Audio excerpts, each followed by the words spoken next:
classificar os objetos por suas semelhanças e diferenças.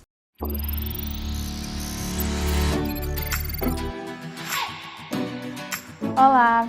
A respeito de classificar semelhanças e diferenças dos objetos, a gente tem aqui um ponto muito importante para o desenvolvimento infantil, porque sabe-se que a criança nessa faixa etária compreende muito por identificação.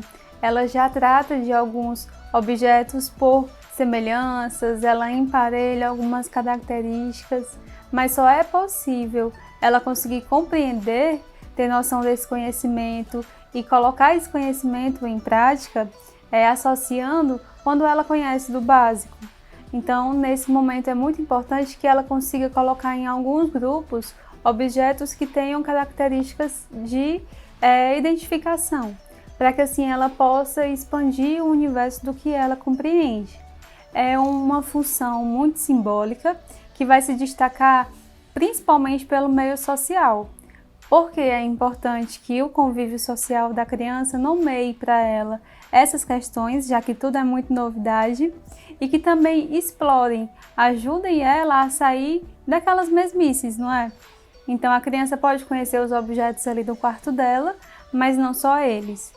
Que nos passeios e que em outras brincadeiras, o meio social, os cuidadores possam estar incentivando ela a estar buscando identificação de objetos muito próximos. Então, se a gente quiser observar a criança que está demonstrando uma inabilidade com relação a essa identificação, a gente pode observar principalmente por meio de dois comportamentos. Quando a criança está exposta a uma situação que demanda dela essa identificação, a criança pode reagir de forma a se esquivar, a evitar aquela brincadeira por receio de se frustrar, de irritar, às vezes, os pais, ou a criança pode se isolar, ao ponto de não querer de forma alguma brincadeiras que estimulem ela a estar nesse desenvolvimento cognitivo.